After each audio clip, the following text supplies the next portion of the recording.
Good morning, dear friends, and welcome. Thank you for joining us today as we study the entire Talmud, one page, one line at a time. It is Rosh Chodesh, the 30th day of Tishrei, final day of Tishrei, going into Mar Cheshvan. It is Tuesday, October 25th. We're studying the entire Talmud, one page, one line at a time. Presently, Masechah Shabbos, the 19th chapter, towards the end of it, Kuf Lamed Zayin, that's 137a, and we are the second half of a Mishnah, which brought two scenarios. Just to, in shorthand, a 7-day-old baby and an 8-day-old baby, or an 8-day-old baby and a 9-day-old baby. The question is, a baby who should not get a bris on Shabbos, alongside a baby who should have a bris on Shabbos. What is the halacha? The short answer, based on our Mishnah, it depends. Possibly depends on the age of the baby who shouldn't have the bris. Were they too young or too old? If they're too young, according to a version we have, everyone agrees that the mohel is chayiv because there was no mitzvah. But if the baby was too old, meaning not 8 days old, but 9 days old, there's a machloket. That is the short synopsis of the Mishnah. Again, 7 and 8 day old babies, 8 and 9 day old babies, Shabbos is the day. That's the Mishnah in short. Then it gets more complicated because we uncovered that there may have been two different, either according to the Rabbi Steinsaltz's simple explanation, two different manuscripts, two different versions of the Mishnah. But of course, the two different versions of the Mishnah, I think, are not exclusively the result of a variant in the text, but also ultimately present two different understandings of the halach. Yesterday, we spent our time exploring Rav Huna's opinion. Rav Huna is the one who reads the Mishnah as the text actually reads. So he brought us his opinion. He quoted for us a brisa that exactly summarized the bottom line of our Mishnah, that everybody agrees about a 7 and 8 day old baby. Do the bris to the 7th day old baby. He's not yet time for a bris. You're in trouble. Whereas if it's a 9 day old baby, there is a machlokes between Rabbi Yeshua and Rabbi Lazar, and his source, the source of both these rabbis, according to Rav Huna, was Avodah Zara. We look at Avodah Zara, and that informs if there is a korban or not. That was yesterday's Gemara in short. Why do we compare this question of Mechalel Shabbos inadvertent to Chatas? Because the Chatas is brought whenever a person does a very severe category of transgression, but not intentionally, and therefore there's none of the severe consequences, but there is a korban to be brought. And in the Torah, all of the laws are inferred from Avodah Zarah, and therefore we look to Avodah Zarah as a model to figure out the halachot of the chatas of this. That is a long, short summary of yesterday's Gemara. Today, we're going to move on to the second reading of the Mishnah. And this narrative, this dialogue is going to take us to the end of the Mishnah. I just want to point out, because maybe you're watching the recording and you're wondering why we're starting at 9:50 instead of 9:30. Well, we had a lengthy analysis of a recent headline, which intersected with a number of Talmud studies that we had. So I'm just going to give the 1:30-second version for the sake of fullness. There's a fullness doctrine or something like that in our Gemara Chabura. So there's an unfortunate headline of a situation of a baby who they discovered in middle of the pregnancy, yet they discover that possibly it was a embryo that was implanted and was the wrong parents. And so therefore we discussed a number of potential questions, starting with who bris, does the baby get a bris? Who gives the bris? Who gives the name? And then on to broader topics or questions that are born of it, up to even the question of inheritance and other important questions. We didn't answer the problem. I'm sure there'll be continuing headlines, a lot of compassion for the parents, but it did remind us of a number of different halakhic questions, and also seems to provide some support to the prevailing halachic opinion that if there is going to be in vitro, it's important to have an additional tier of hashgacha to make sure that the identity of the embryo is indeed that of the biological or genetic parents. So that was why we're late, and here we are, our new Gemara, or our next round of the Gemara, Rabbi Yehuda. So now we're going to explore the variant reading of our Mishnah that was presented by Rabbi Yehuda. Rabbi Yehuda Masni, Rabbi Yehuda reads the Mishnah to say, Potter, in the event that the 7-day-old baby got a bris on Shabbos before the time that he was meant to have his bris, Potter, he is exempt. That's strange. Let's see a brisa and let's see if we can make sense of this. The Tanya. Rabbi Meir. Rabbi Meir said, Lo nechlechu Rabbi Eliezer and Rabbi Yeshua. Rabbi Eliezer and Rabbi Yeshua agree. Mishahayu lo shtei tinoikos echad lamo b'erev Shabbos. Ve'echad lamo b'Shabbos. If you have two babies, 7-day-old baby who should have had the bris on. Oh, no, sorry. Echad lamo b'erev Shabbos. Echad lamo Shabbos.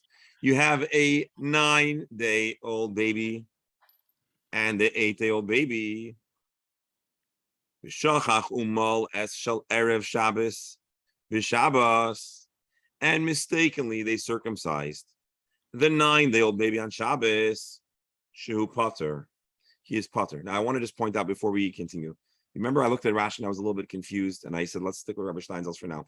So I believe Rashi explains the Mishnah in the beginning based on the Gemara's analysis, whereas Rabbi Steinsaltz gave us what I believe is the simple reading of the Mishnah, and now we're going to have to deal with, or the simple reading of the Machlokes, and now we're going to have to deal with it.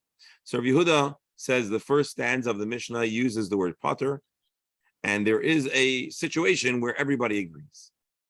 If inadvertently the older baby gets the bris on Shabbos, he is pater.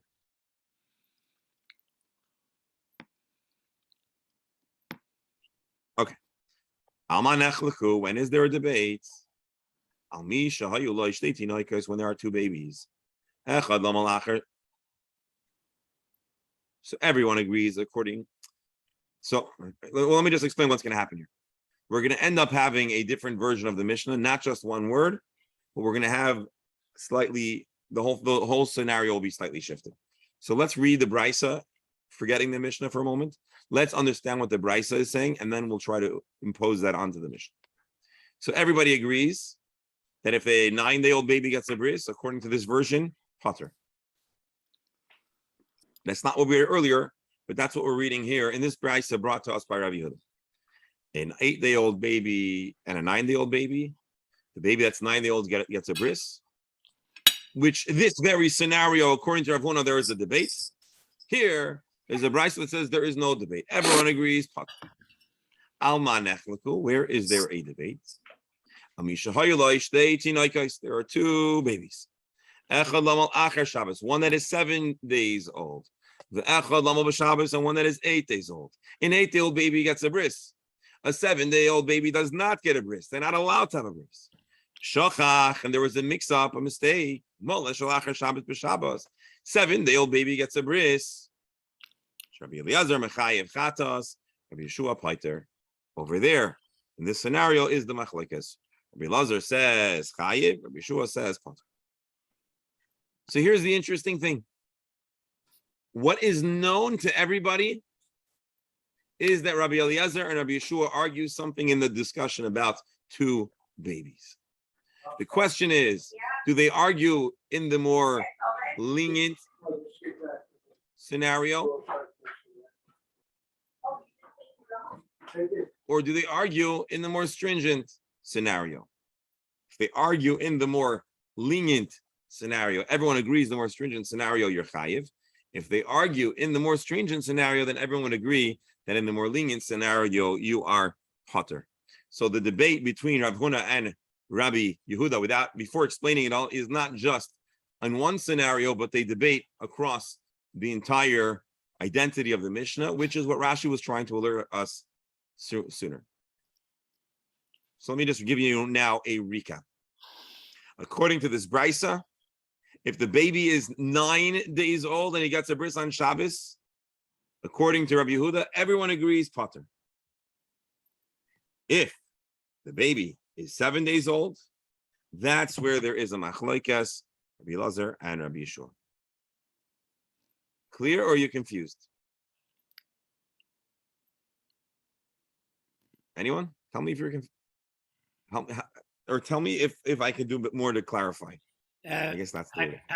I'm not confused. I'm trying to figure out the reasoning behind.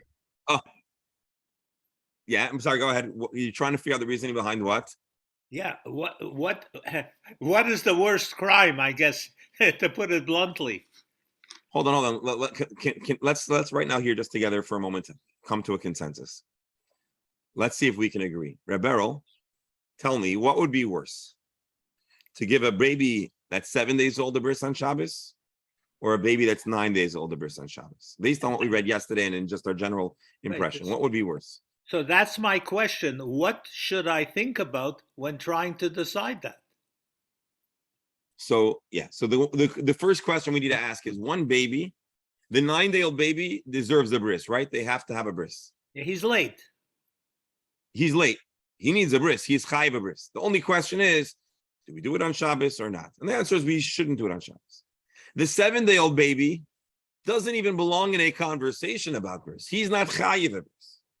So from the perspective of our Gemara, according to everybody, a 7-day-old baby is more removed from experiencing a bris. It's a greater problem to give a 7-day-old baby than a 9-day-old baby. Why?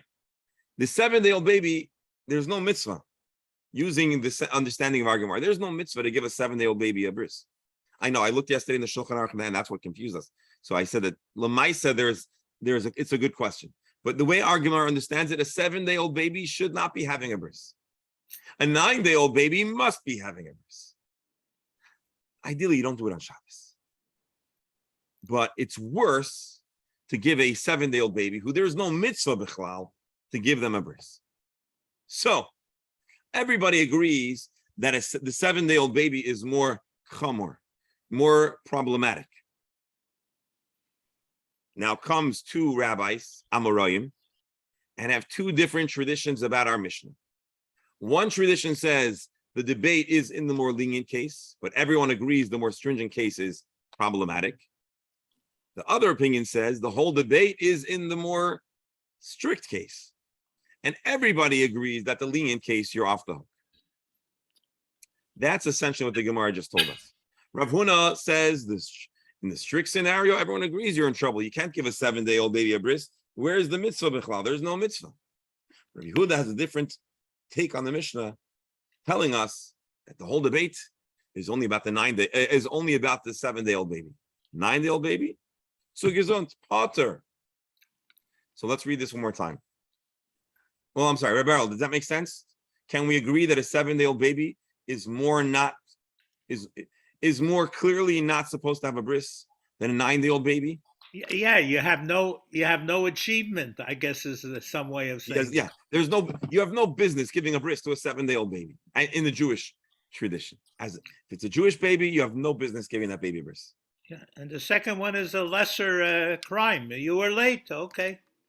You were late, and yet you gave that late baby a bris on Shabbos. We don't give 9-day-old babies bris on Shabbos, but that baby is already in the realm of someone that needs to have a bris. The baby's Judaism says, give me a bris. The baby needs a bris. Well, it's more than apizmano. It is apizmano, but it's worse. You gave the bris on Shabbos. You're not supposed to give a 9-day-old baby a bris on Shabbos. But now that the baby had a bris, he had a bris. That was a mitzvah for him. You have to deal with Shabbos, but he has a bris, and that's a mitzvah. At least the baby is a bal bris, or a warrants his. Anyways, that's the point. Let's read this one more time. So you're going to go to the top. Rabbi Yehuda masni pater. Rabbi Yehuda implied the words pater in the first scenario of the Mishnah, not only altering the bottom line of the Mishnah, which is the way I originally explained it to you, but altering the entire context of the Mishnah. Here is what he must have meant. Steve, good morning. You're a little early, but okay, good. Welcome. And welcome my friend Steve, who's joining us for this part of our Gemara. So, when Rabbi Yehuda implies the words pater in our Mishnah, here is what he must have been talking about. Let's see a brisa. The Tanya. Amar Rabbi Meir. Again, we read this just now. I'm repeating it just because it's a little confusing. Lo'nechliku Rabbi Eliezer Rabbi Yeshua. There is consensus. Rabbi Eliezer and Rabbi Yeshua don't argue. In a scenario where there's an 8-day-old baby and a 9-day-old baby, and you gave the 9-day-old baby a bris, shu pater. This is the more lenient scenario. Everyone says you're pater, according to Rabbi Yehuda. When is there a debate regarding bringing a chatos for the moyel who is mechal Shabbos? There are two babies. One baby is 7 days old. He only comes of age, bris age, on Sunday. And one is already needing to have a bris because he's 8 days old. There was a mix-up.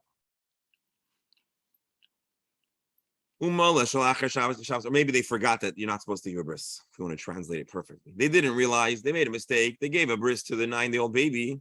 In that scenario, Rabbi Eliezer mechayev chatos. Rabbi Eliezer says you got to bring a chatos. You should not have done that cut on Shabbos. You're not allowed to do the things that are part of a bris, if not for an 8-day-old baby. Rabbi Yeshua pater. Rabbi Yeshua says pater. Now, Rabbi Beryl, you're wondering what's the reasoning? Why would Rabbi Eliezer and Rabbi Yeshua argue in such a case? Maybe you're thinking like I'm thinking. How could anybody say that you're pater? He was mechal Shabbos. And the act, the cutting, the bleeding that he did was no mitzvah. They both informed. Their opinions are. But it was a mitzvah. It just wasn't. It wasn't the full mitzvah that says you could do it on Shabbos. I know. See, Mark, what happened is we went into the halacha and we looked into some of the lumdus. We have to put that lumdus out of our mind for now. For the perspective of our Gemara, there is no mitzvah. But you're correct. You're making a good point. Also realize that in the discussion about halacha, we moved past this Gemara and we took one version over the other. But now we need to put our minds into Rabbi Yehuda's mind.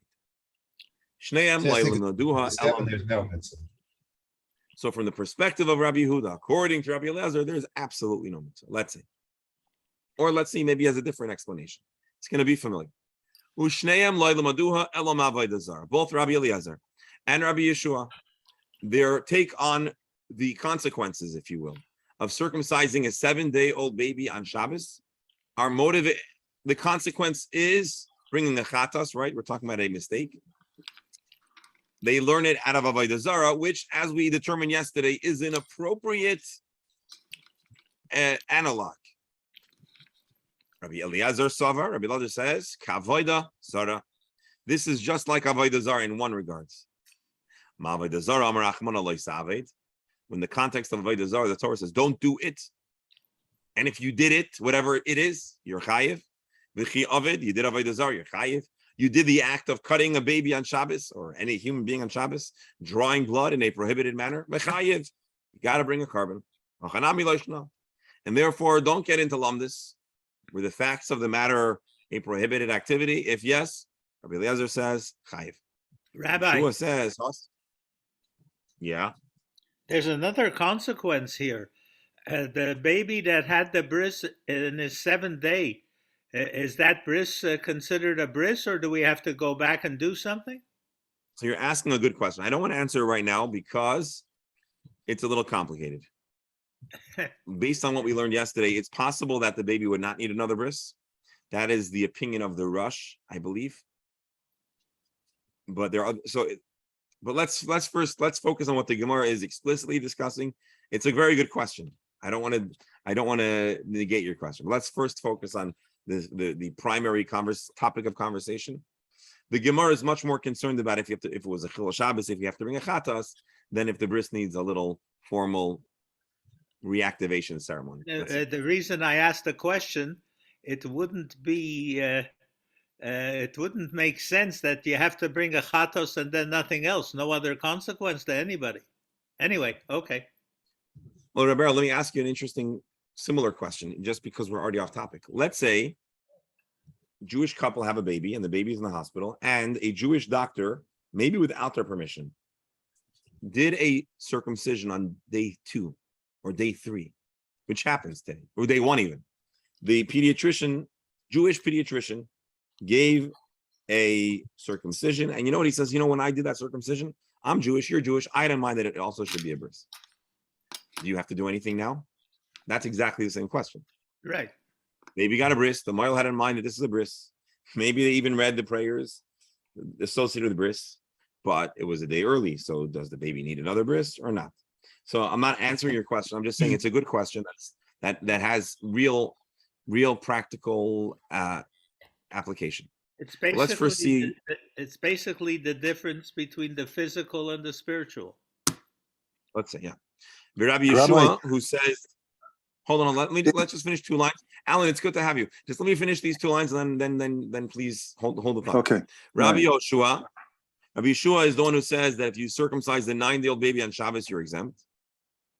You know why? Because it's no comparison to Avodah Zarah. Hasam like to read. By Avodah Zarah, you were doing a bad thing. You weren't doing a mitzvah. Hacha tarid. Here, let's be real. The Moyel came to do a mitzvah, do a bris. Which bris? The other baby, which was a full mitzvah. So being that he's in the motion, he's doing a mitzvah, that cannot be compared to Avodah Zarah, where there is no there's no Torah-sanctioned, obligated situation. Let's read Rashi, and then we'll read Rabbi Steinsaltz. Torah lis asek b'mitzvah gemura. He is busy in the execution of a total mitzvah. Shaharei echad mehem zmanoi hayom. One of the babies should have a bris today.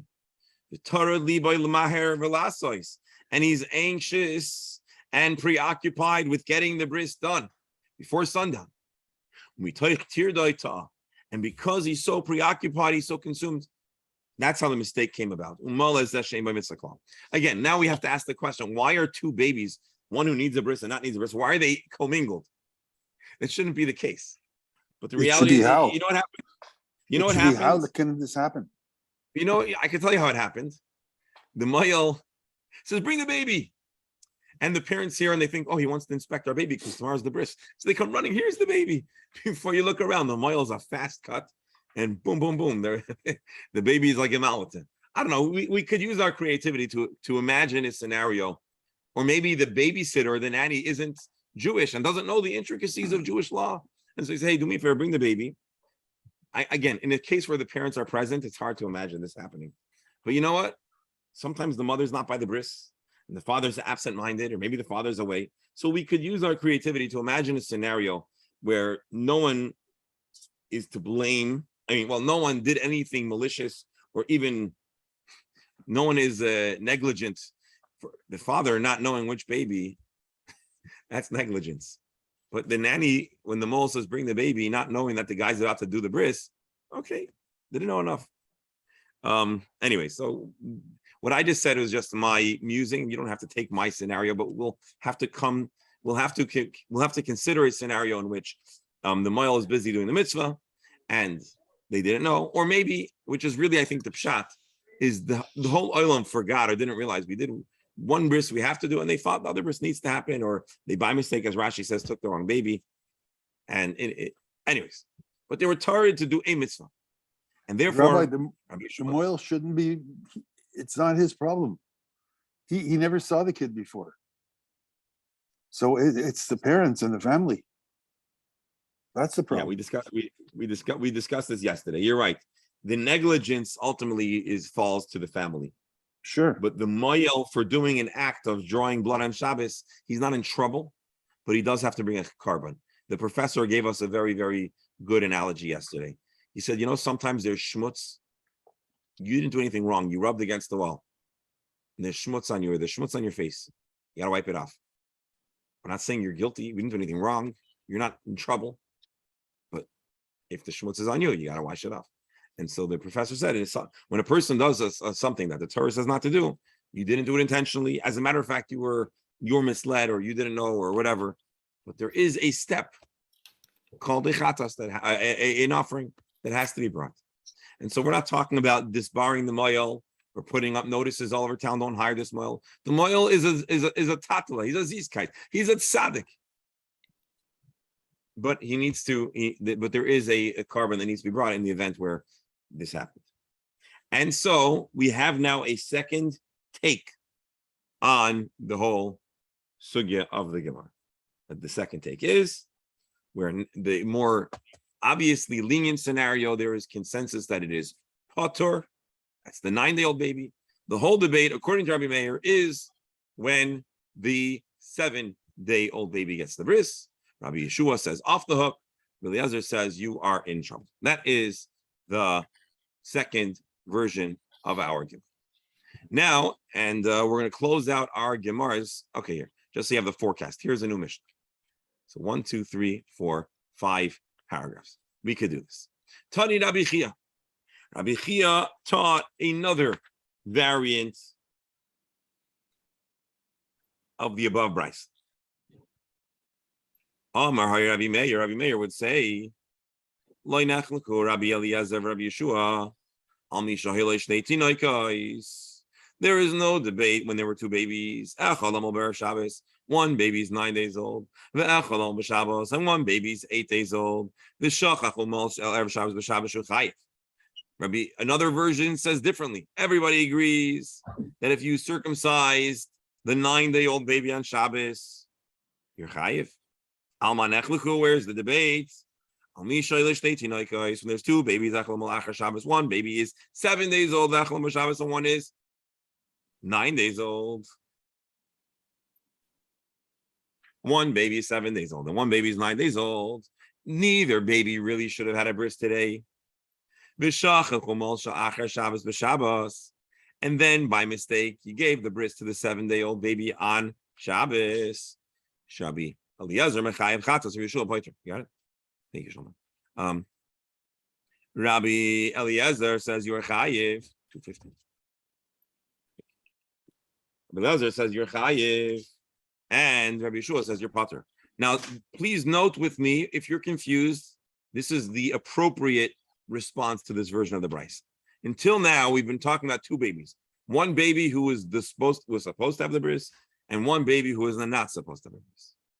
Here we're saying that if one of the babies was meant to have the bris on that day, hold on. Everyone agrees you're chayiv if there is a 9-day-old baby. Where is there a debate? One baby is supposed to be. Okay, I read this wrong. I'm sorry. Chayiv was 7, and the debate is 9. No, I'm sorry. No, I told you something wrong. I'm sorry. Let's back up. Rabbi There's Chia's no version mismatch. is like this. Hold on. I'm going back to the beginning. Rabbi Chia's version is there is consensus that if there is a 9-day-old baby and an 8-day-old baby, and you by mistake give a bris to the 9-day-old baby, chayiv. That's a problem. The debate is one baby is 7 days old, and one baby is 8 days old. I'm sorry, I made up a case that was not mentioned. And you by mistake circumcise the 9-day-old baby, then there's a machlokes. So if you circumcised, no, I did it again. If you circumcise the 9-day-old baby, meaning he's supposed to have a bris, everyone says you're No. 7 days, there's no mitzvah If at you all. circumcise a You're chayiv. 7-day-old baby, everyone says you're in trouble. If you 9 circumcise days, a there's no 9-day-old mitzvah, baby, you're that's not. where the debate is. Because there is some mitzvah, but it's not the No. mitzvah that's supposed to be done for Shabbos. Yeah. If it's a 9-day-old baby, everyone says you're in trouble. No, If 8. it's a 7-day-old baby, there's a debate. Counterintuitive. Because Reb Beryl asked the question. Reb Beryl asked, which case is more obviously problematic? 7-day-old 7. baby or 9-day-old baby? And It's we, the with 7, confidence, said the 7-day-old baby is much more problematic. Here, this version of Rabbi Chia flips everything on its head. Here, we see the opposite. 9-day-old baby, everyone says, of course, you're chayiv. 7-day-old baby, machlokes. Rabbi Yeshua says you're potter. Why would Rabbi Yeshua let you off the hook? If the baby is 7 days, he shouldn't even. There's bris. The word bris doesn't belong in the vocabulary of a 7-day-old about a 7-day-old baby. So that's the Gemara's question. Hashta Rabbi Yeshua seifa the law covered mitzvah potter. If Rabbi Yeshua in the second half of the Mishnah, where you did no mitzvah, he says potter reisha the covered mitzvah mechayev. Why in heaven's name would Rabbi Yeshua make the 9-day-old baby chayiv? At least you did a mitzvah. So the Gemara asked this question different than I would have asked it. But the Gemara doesn't understand. There's something inconsistent. If he says potter here, he should say potter here. If he says chayiv here, he for sure should say chayiv here. So what's going on? Something really, really doesn't make sense. Amri, the Beit Rabbi Yanai. Here is the explanation that was said in the school of Beit Rabbi Yanai. Reisha, the first half where we say chayiv chayiv, k'goyin shekadam umal shel Shabbos be'erev Shabbos. Maybe they already gave the Shabbos baby, meaning they messed up already. On erev Shabbos, they gave the 7-day-old baby the bris. The lo nitna Shabbos lidachis. So now on Shabbos there is no baby that should be having a bris. So there should have been no moil. If the moil messed up yesterday, and he gave the Shabbos a bris on Friday, well, the baby who should have had the bris on Friday doesn't get a bris on Shabbos. You wait till Sunday. There was no moment of heter. There was no moment where a bris should have transpired. Again, let's read it. Kigan shekadam umal shel Shabbos be'erev Shabbos. The baby who's going to be 8 days on Shabbos got the bris on 7 days. And the baby who should have had the bris on Friday, now comes Shabbos to nitna Shabbos lidachis. There was no baby to have a bris. Seifa nitna Shabbos lidachis. But in the second clause, the second part of this conversation, where there's a machlokes, echad lamol acher Shabbos v'echad lamol b'Shabbos, being that there's the lamol b'Shabbos, being that there's the presence of a baby who should have a bris on Shabbos, that makes the whole situation a little less chomer according to Rabbi Yeshua, because the moil was engaged in a licensed bris. Rabbi could have brought in. Hold on. Just give me one thing. Amar le Rav Ashi Rav Kana. Rav Ashi doesn't like this explanation. Rav Ashi says to Rav Kana, this can't work. Reisha nami nitna l'Shabbos l'dachais l'gabe tanoikes ba'alma. Every Shabbos, there is some kind of license, because there are always some babies. Every Shabbos, there's a baby, or there's the potential for a baby who's 8 days old. So Shabbos bris, it's not crazy. So the Gemara says, "L'hai gavra mi lo yichayev. Mi is yayev." The moil has no baby who should be having a bris. This moil does not belong doing bris on Shabbos. And so basically, Rabbi Meir recorded a debate in a way that sounds very surprising and counterintuitive. The only way to understand it, the only way to explain it, is that the moil committed malpractice in the second scenario. You know why? Because the moil should have said, is there an 8-day-old baby? And the moment he heard the word no, then there's no bris. Keep your cutting tools, keep your moil tools in the bag, stay home, go to shul, spend time with your family. Why are you arriving to a bris? There's no 8-day-old baby. That's an egregious mistake. In all the other cases, according to Rav Chia, if there's a baby that is a bal bris, he should be having a bris. Okay, so we understand mix-ups happen. He was busy doing a sanctioned bris. But the moil should have not had his knife out if there's no 8-day-old baby on Shabbos. That's the bottom line. That's how this Gemara is explained, and that concludes the analysis of this Mishnah. In short, 3 different potential takes on the Mishnah. One that says, in the more stringent case, baby that's 7 days old, everyone says you're chayiv. Rabbi Yeshua, in the case where the baby is 9 days old, says you're potter. That's the version of our Mishnah, and that's the opinion of Rav Huna. Then we have Rabbi Yehuda, who says no. 9-day-old baby, everyone says you're potter. You're busy doing mitzvah. 7-day-old baby, there's a machlokes. The third version, which was the one that we just read, which is the most surprising, says, you know what? If there's a 9-day-old baby, you're chayiv for sure. 7-day-old baby, you're off the hook. The only way to make that make sense is that the 9-day-old baby had no 8-day-old baby present for the bris. That's a very big dray. It's not the language of the Mishnah. Maybe this teaching was recorded, but not in the context of our Mishnah. What is the halachic determination here? How does halacha paskin? Well, we saw it. Did we see yesterday in the Gemara? Hold on one second.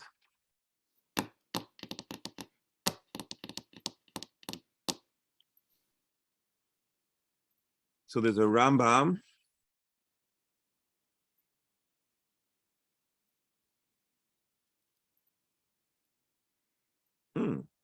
Interesting. I'm looking here. I'm cheating. I'm looking here in the Steinsaltz, and he brings the halacha.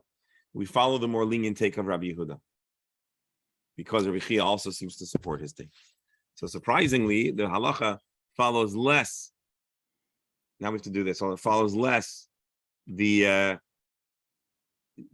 default reading of the Mishnah, and instead it follows the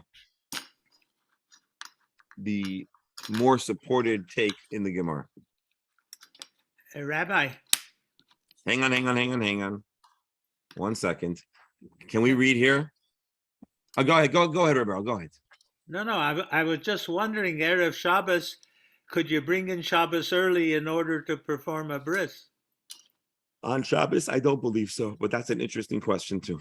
That's an interesting one. Here, let's take a look at the Rambam. And this is what I told you, if you recall. In the laws of bris, you don't have this conversation in the Rambam.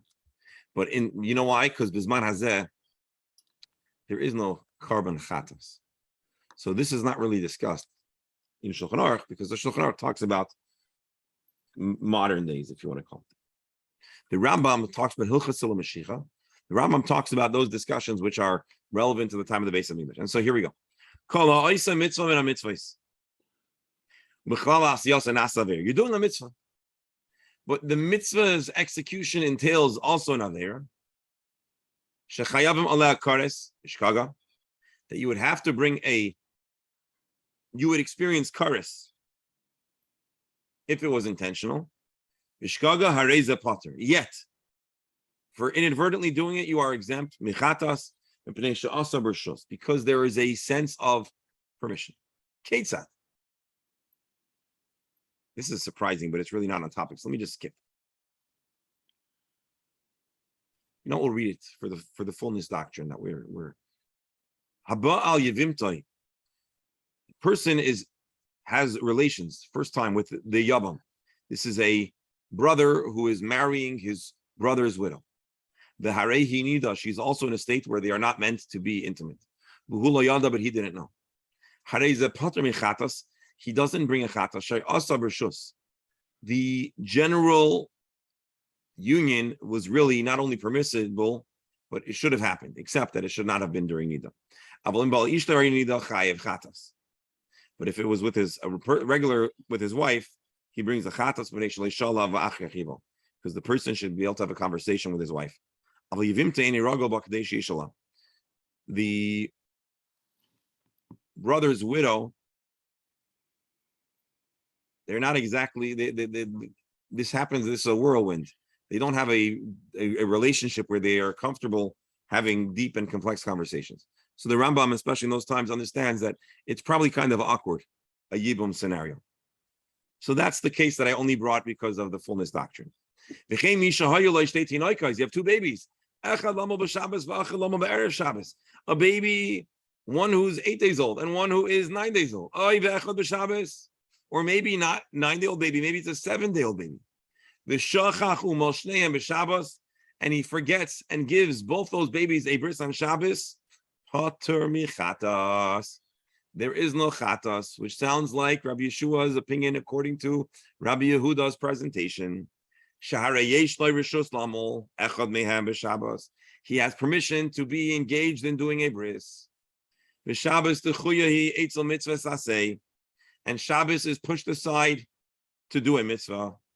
The Rambam says, hold on, you're going to ask me a very good question. The case of Yibum, pardon me for going back to this, one action, there is a mitzvah and an avera. The mitzvah is he is doing Yibum. He's upholding his brother's household, his name. But in the same moment, he's also doing something that Judaism does not permit, which is intimate with a person that is nida. There is one action, one person, one scenario. By the bris, there's two babies. So maybe the two babies, there should not be the same exemption. Although it's two different babies, two different actions. Being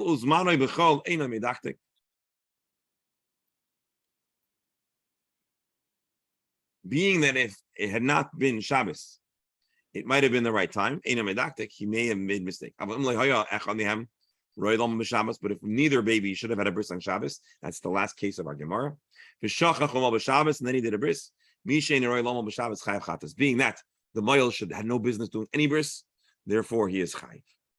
So here we see the Rambam paskening like Rabbi Yehuda's take of our Mishnah, not Rav Huna, which is in a way surprising because we are informed by contemporary scientific attitude, we would be inclined to prefer the version of the Mishnah that we have, right? We say the Mishnah should support the Gemara's analysis, but that's not how halacha is going to work. I think Rabbanim today should have a spreadsheet with all these scenarios. You know what? I bet you there are spreadsheets of this Gemara. I didn't find it before our shir, but I guarantee you there is. Anyways, my dear friends, this takes us to the conclusion of our Gemara. And it's nice that we were able to also see the psak, the way it unfolds in the Rambam. Admittedly, there are going to be some challenges in the commentaries on the Rambam based on some of the questions that we're thinking and some additional questions that maybe we hadn't considered. But that's all the time that's available for this conversation today. Maybe, B'li Neder, if I have a chance, I'll scan through here. Maybe we'll start off tomorrow. We can try to add one more detail to this discussion. But tomorrow, with Hashem's help, we'll start a new Mishnah. The Mishnah that starts